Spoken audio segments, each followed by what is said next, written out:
Exclusivo, o jornalista Roberto Cabrini entrevistou a modelo que acusa Neymar de estupro. Você vai ver em primeira mão o relato de Nájila Trindade Mendes de Souza, que hoje passou a ser representada pelo advogado Danilo Garcia Andrade. O assunto virou manchete em praticamente todo mundo. Quem é, afinal, a jovem brasileira que afirma que o jogador Neymar a estuprou? Chegou o momento de tirar as dúvidas e de mostrar a história que ela tem para contar. Qual é o seu nome completo? Nájila Trindade Mendes de Souza. E quem é a Nájila Trindade Mendes de Souza? Uma pessoa comum, que trabalha, estuda, sou modelo, estudante de design de interiores, que gosta de esporte, que treina, dança, sou filha, mãe, pessoa comum. Vamos começar com duas perguntas essenciais. Você foi, de fato, vítima de estupro por parte do jogador Neymar ou foi uma relação sexual consentida? Fui vítima de estupro. Você foi vítima de estupro ou foi apenas uma agressão? Agressão juntamente com estupro.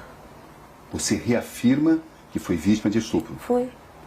Mas por que então seu primeiro advogado diz que você relatou a ele ter sido vítima de uma agressão, não de um estupro? Primeiro que ele não estava acreditando totalmente em mim.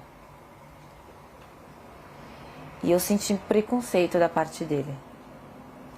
Porque ele disse pra mim que... você vai ter que cortar a unha, a gente vai ter que levar isso pra frente, mas você... Então, o que deu a entender que você foi estuprada, você não foi estuprada, você deu porque você quis, você fez porque você quis... Então eu vou isentar essa parte, eu não vou colocar essa parte. Vou falar agressão porque eu tenho as provas, você me mostrou as provas da agressão, que foram as fotografias. E eu acho que ele só acreditou em mim porque ele viu a foto que o próprio Neymar mandou pra mim. Minha foto machucada. Como é que você conheceu o Neymar, Nájila? Através de uma rede social. Qual foi a rede social? Instagram. Como é que foram as conversas? Como é que você as escreve?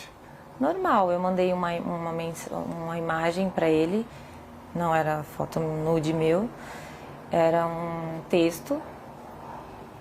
E ele respondeu e a gente começou a trocar mensagens. E depois de um tempo ele pediu o meu WhatsApp e eu passei. O próprio Neymar divulgou alguns trechos onde aparecem conversas de cunho sexual. Uhum. Quando é que essas conversas começaram? Naquele momento do WhatsApp. E você tinha ciência de que uma relação sexual poderia acontecer? Sim, o meu intuito era esse. Era o seu intuito? O meu intuito era ter uma relação sexual com ele. Desde quando você passou a pensar dessa forma? Quando eu comecei a falar com ele. Em que situação você viajou para Paris para encontrar o Neymar? Não entendi. Quem pagou a passagem? Ele. Ele pagou. E as suas despesas, quem pagou? Ele, do hotel. Isso ficou claro desde o início? Não, a gente conversou, eu conversei com ele como uma pessoa comum. Eu queria, era um intuito sexual, era um desejo meu. Acho que ficou até claro para ele isso. E ele perguntou quando eu poderia ir e eu disse, no momento eu não posso, questões financeiras, eu não podia ir. E também questão da minha agenda, do meu trabalho, enfim. E daí ele me sugeriu, tá, mas eu posso resolver isso. E aí eu fui com a passagem. Você levou dinheiro seu também? Levei. Ou seja, você viajou para Paris com que expectativa, Nájila? De ficar com ele, de encontrar com ele. Isso de realizar um desejo meu.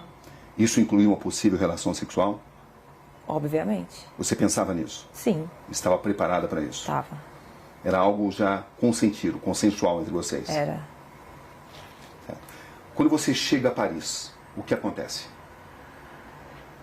Eu vou pro hotel, ele me manda mensagem falando que ia para uma festa e que ia passar lá antes para me dar um beijo, para me cumprimentar antes de ir nessa festa. E a partir disso, o que acontece? Eu tinha um desejo de ficar com o Neymar. E quando eu chego lá, tava tudo bem, tava tudo legal as mensagens. Uhul, eu ia conseguir, entendeu? Só que quando eu cheguei lá, ele estava agressivo. totalmente diferente daquele cara que eu conheci nas mensagens. Até aí, tudo bem. Como eu tinha muita vontade de ficar com ele, falei, ok, vou tentar manejar aqui. E a gente começou a trocar carícias, começou a ficar, a se beijar. E daí ele me despiu. Até então foi tudo consensual? Foi. Até aí tudo bem. Sim. Só que depois ele começou a me bater. E eu falei assim, nos primeiros, ok, tava tudo certo. Só que depois começou a me machucar muito. E eu falei, para. Você falou isso de forma clara? Falei, para, está doendo. E ele falou, desculpa, linda. Ok, continuamos. Deitados na cama, rolando e tal. Eu falei, você trouxe preservativo? Porque eu não tenho. E ele disse, não. Eu falei, então não vai acontecer nada além disso. Porque não podemos. Qual foi a resposta dele? Ele não respondeu nada. E a gente continuou. E ele me virou, cometeu o ato, e eu pedi para ele parar. Enquanto ele cometia o ato, ele continuava batendo na minha bunda violentamente. E depois eu girei. Foi tudo muito rápido, questão de segundos, e me retirei. Foi isso que aconteceu. Você está totalmente convencida que conseguiu mostrar a ele que você não queria, não desejava mais a relação sexual? Eu falei, para. Não, para. Eu falei. E ele nunca disse nada a você? Ele não se comunicava muito. Ele só agia. Ou seja, você estava preparada para uma relação sexual consensual? Estava. E quando é que essa relação sexual consensual se transformou, na sua visão, em um ato de estupro? A partir do momento que ele se tornou agressivo, a partir do momento que eu perguntei para ele se ele tinha levado o preservativo, que eu não tinha, ele falou que não, e eu falei para ele, então não podemos. Então só vamos trocar carícia, vamos continuar aqui. E ele concordou, com o silêncio eu entendi como concordância. E quando ele me virou, ele já foi cometendo o ato. Então assim, ele não entrou em um acordo comigo, não, eu não trouxe, mas eu tô afim, eu quero. Não, ele ficou calado. Então para mim, ele tinha entendido que não poderíamos ir além daquilo do que já estávamos fazendo.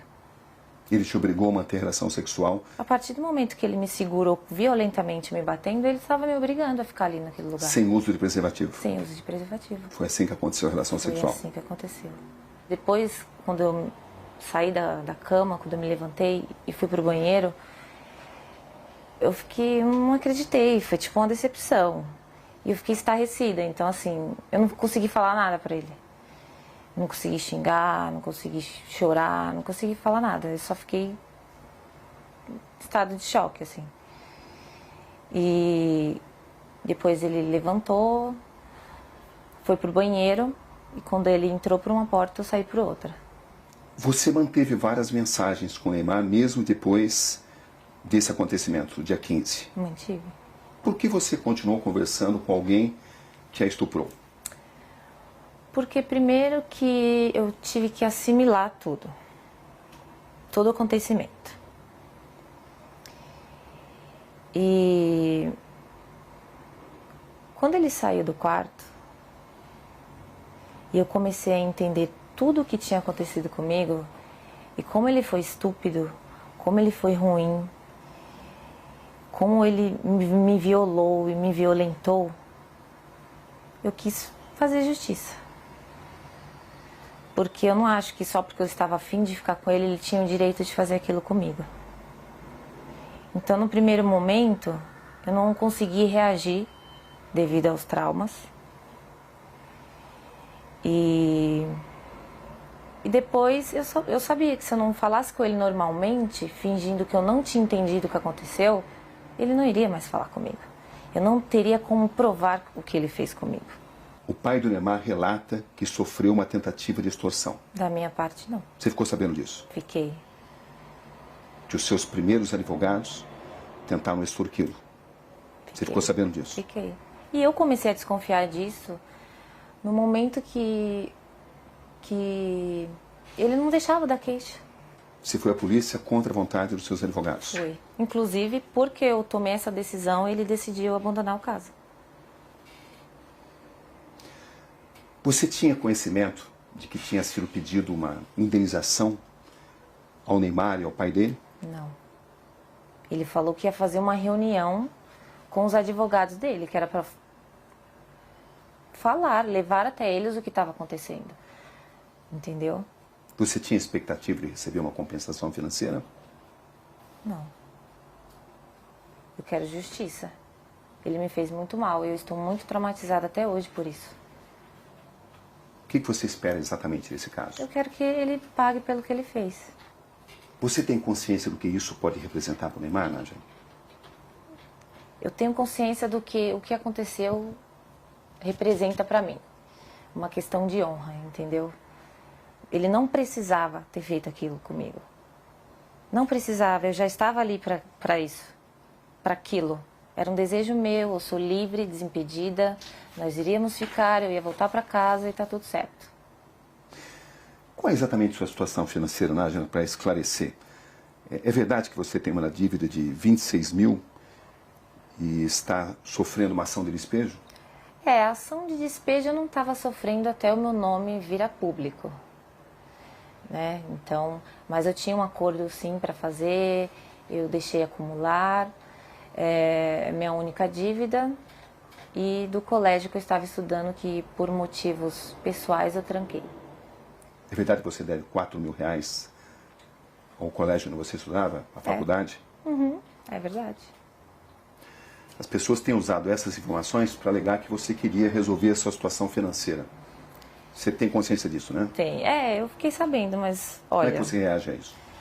Eu acho que teria uma forma mais fácil e mais rápida do que todo esse auê, todo esse escândalo. Eu acho que eu não preciso disso. E até o Neymar para poder conseguir dinheiro. Tem muitos trabalhos, muitas coisas para fazer. Eu não ia me expor dessa forma. Não tem lógica, não tem sentido. Para arrancar dinheiro do Neymar. Desculpa, não preciso disso. E você vai ver novas revelações da entrevista a Roberto Cabrini no Conexão Repórter na próxima segunda-feira.